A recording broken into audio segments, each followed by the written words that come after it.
y recoge esta medida varios objetivos estratégicos del Consejo de Gobierno: el apoyo a los jóvenes, el emprendimiento, el apoyo a la pequeña y mediana empresa, la apuesta por la internacionalización y por la competitividad de nuestro tejido empresarial.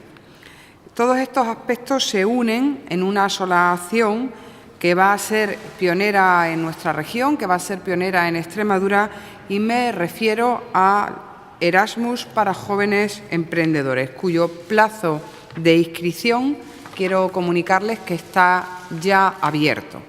Se trata de un programa europeo al que Extremadura se lleva presentando en varias convocatorias. Concretamente, ha sido la tercera vez que Extremadura concurre, que Extremadura se ha presentado y finalmente se ha conseguido que se aprobara nuestra candidatura. Y tengo que destacar que se ha hecho con una de las mejores valoraciones del conjunto de los países candidatos. Concretamente, se ha alcanzado una puntuación de 82 sobre un baremo de 100.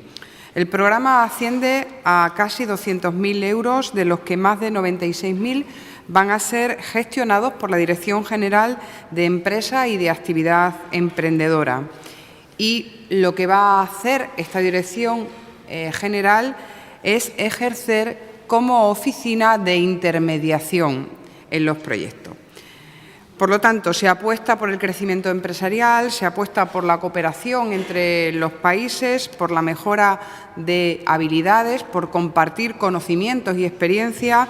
En definitiva, se apuesta también por la cooperación y por la internacionalización de los proyectos empresariales. Una experiencia que va a suponer para muchos empresarios y emprendedores extremeños la oportunidad de contribuir también a la transferencia de esos conocimientos técnicos y, por supuesto, a mejorar la capacidad de gestión de nuestras pequeñas y medianas empresas.